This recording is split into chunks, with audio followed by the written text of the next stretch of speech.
आज दिन में आम सरकार गढ़ी और शपथ नहीं 2 वर्ष पूर्ति समग्र राज्य में महा उत्सव सहित पालन होची। आप देखते अनुगुल आम पालन कर ब्लॉक स्तर में हम पंचायत स्तर में हम सब बड़ उपलब्धि होची जे सरकार ये उत्सव मुखर को आहरी अधिक वृद्धिमंत करने प्रति परिवार को राशन कार्ड पिछा 5 केजी चाउल अधिका बर्तन दौरान जड़े 10 केजी चाउल एथर से पाइब। तेणु ये पाखापाखि 9 लाख परिवार उपकृत हेबे अनुगुल जिले में।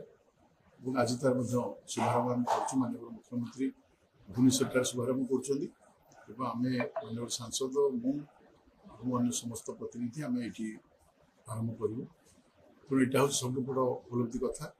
केवल मुख्यमंत्री अन्नपूर्ण योजनार शुभारंभ नुहे आज मतलब बहुत किसी आपंकर प्रकल्प माननीय मुख्यमंत्री शुभारंभ कर चलिए ओडिशार विकास जो रोड मैप तैयारी करा जायछि ताकू लेकिन काम करने निष्पत्ति।